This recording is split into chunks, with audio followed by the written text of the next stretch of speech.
Matapos ilibing si Pope Francis, sunod ng pinaghahandaan sa Vatican ang conclave, kung saan pipiliin ang susunod na Santo Papa. Bagaman ayon sa Vatican ay sa May 7 pa yan sisimulan, regular na ang congregation ng mga kardinal, kung saan posible silang magkakilala. Nakatutok si Maki Pulido.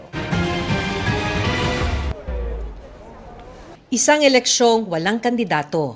Ganyan isinalarawan ni Pablo Virgilio Cardinal David sa panayam ni Vicky Morales ang mangyayaring conclave na magluluklok ng susunod na Santo Papa. Saan ka nakakita ng halalan na walang candidates, di ba? Parang, in principle, all the participants are candidates. Ganun talaga siya. So you start from scratch.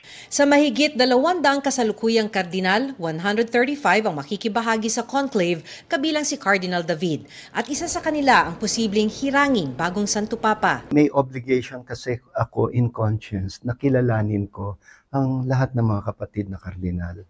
At ang mga cardinals na eligible ay mga 135 in all. Pero sa dami nila, paano nga ba gagabayan ang sarili sa pagpili? Meron kaming a kind of website na may profile ang bawat isa sa amin.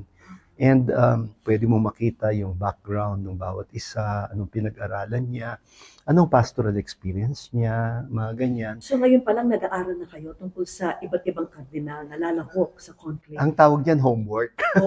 Oo nga naman. Good student kayo. Oo, you just do your homework. And nobody tells us to do that, syempre. Kasi grace also builds on nature. Totoo naman, ang Diyos ang masusunod.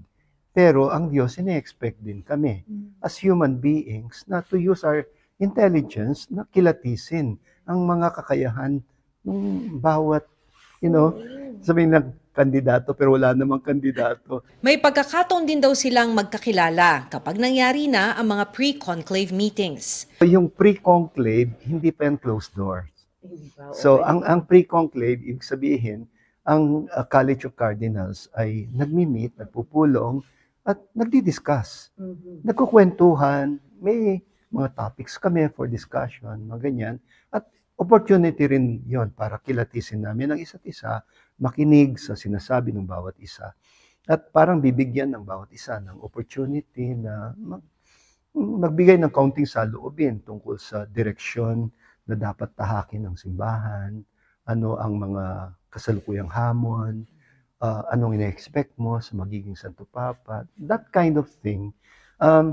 Isang paraan yun para marinig mo ang anong nasa puso ng bawat isa. Kung sa pre-conclave meetings pwede pang mag-usap, oras daw na mangyari na ang mismong conclave, papasok na ang vow of secrecy. Kaya mga kardinal na dati nang nakalahok sa mga nakalipas na conclave, hindi rin maaaring magkwento sa kanilang karanasan sa mga bagong kardinal tulad ni David.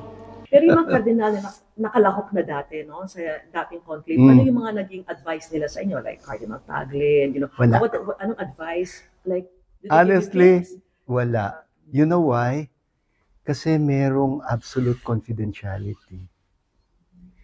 The moment na pumasok na kami sa conclave, wala nang communication. Wala nang, hindi lang yon, among each other. Even each other, yes. Yeah. Wala nang communication kasi retreat na siya. Para sa GMA Integrated News, Maki Pulido, nakatutok 24 oras.